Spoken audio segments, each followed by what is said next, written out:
అనుమానం పెనుభూతమని ఊరికే అనలేదు. అది ఒక్కసారి మొదలైందంటే చాలు ఎంతటి అందమైన సంసారాన్నైనా బూడిద చేసేస్తోంది. ప్రాణాతి ప్రాణంగా ప్రేమించినటువంటి మనుషులను సైతం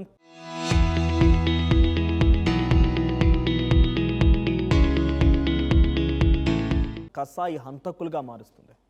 గుజరాత్లోని సూరత్లో జరిగినటువంటి ఒక ఘోరం వింటే మీకు తప్పకుండా గూస్ బంప్స్ వస్తాయి.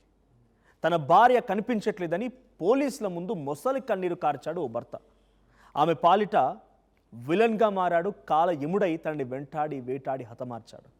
కట్టుకున్న పెళ్ళాన్ని చాలా కర్కశంగా చంపేసిన భర్త సంబంధించిన సంఘటన ఇది. అయితే ఒక పాడుబడ్డ ఇంట్లో తనని పూడ్చిపెట్టాడు కూడా. చివరకు ఒక చిన్న లేఖ ద్వారా అసలు విషయం బయటపడింది. ఈ భయంకరమైన ఘటన గురించి చాలా ఇన్ డీటెయిల్డ్గా వీడియోలో చూద్దాం. Welcome to RTV. నేను మీ జర్నలిస్ట్ మనోజ్. ఇక్కడ నా పక్కనే ఫోటోలో కనిపిస్తున్నటువంటి ఈ జంట శిల్ప, విశాల్ సాల్వి. వీరికి పెళ్ళై 16 ఏళ్ళు అవుతోంది. 2 కొడుకులు. శిల్ప ఉన్నత విద్యావంతురాలు కూడా. అయితే సూరత్ మున్సిపల్ హాస్పిటల్లో డైటీషియన్గా పనిచేసేది శిల్ప. భర్త విశాల్ మాత్రం ఖాళీగానే ఉండేవాడు. ఇక డైమండ్ ఫ్యాక్టరీలో ఉద్యోగం పోవడంతో కొన్నేళ్లుగా ఎలాంటి ఇన్కమ్ లేకుండా ఉంటున్నాడు భర్త. భార్య సంపాదిస్తోంది, తాను ఇంట్లో ఖాళీగా ఉన్నాననేటువంటి ఇన్సెక్యూరిటీ భర్తలో మొదలైంది.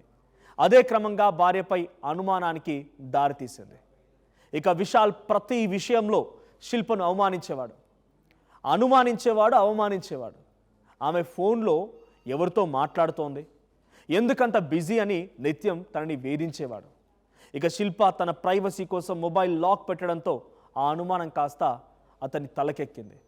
శిల్ప ఎవరితోనో ఇల్లీగల్ ఎఫైర్ పెట్టుకుందని బలంగా నమ్మాడు భర్త. ఇదే విషయంలో 3 ఏళ్లుగా ఇద్దరి మధ్య తరచుగా గొడవలు కూడా జరుగుతూ ఉండేవి.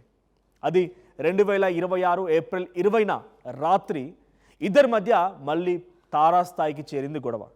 ఫోన్ విషయంలోనే మాట పెరిగింది. ఆవేశంలో విచక్షణ కోల్పోయిన విశాల్ శిల్పను చాలా దారుణంగా హతమార్చాడు. అతన్ని క్రూరత్వం తనని వరకు వెళ్ళింది. తర్వాత సాక్ష్యం దొరకకూడదన్న కసితో ఒక భయంకరమైన ప్లాన్ వేశాడు. శిల్ప మృతదేహాన్ని తన పాత ఇంటికి తీసుకెళ్ళి ఒక చెక్క పెట్టెలో పెట్టేశాడు.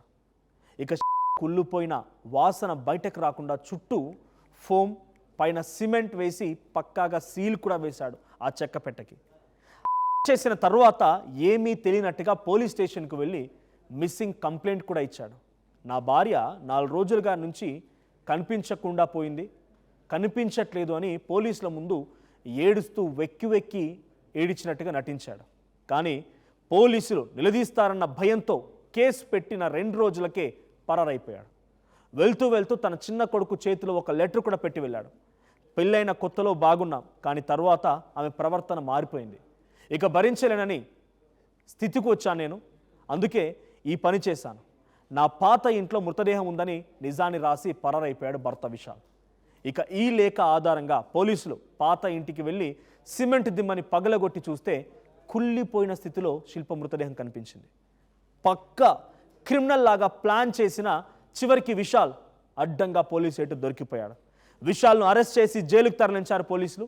మంచి ఉద్యోగం, 2 పిల్లలు ఉన్నటువంటి ఒక నిండు సంసారం అనుమానం అనేటువంటి భూతానికి బలైపోయింది. తల్లి తండ్రి జైలుకు వెళ్ళడంతో ఆ పసిపిల్లలిద్దరు కూడా అనాథలైపోయారు. అనుమానం అనేటువంటి ఒక భూతం అందమైన కుటుంబాన్ని ఎలా నాశనం చేస్తుందో చెప్పడానికి ఈ ఘటన ఒక నిలువెత్తు నిదర్శనం. మరి ఈ దారుణ ఘటన పైన మీ అభిప్రాయం ఏంటి? నిందితుడికి ఎలాంటి శిక్ష వేయాలి? ఇటువంటి అనుమానం కలిగి ఉన్నటువంటి వ్యక్తులని మార్చడానికి ఎటువంటి అవకాశం ఉంటుంది? మీ అభిప్రాయాన్ని కామెంట్ చేయండి.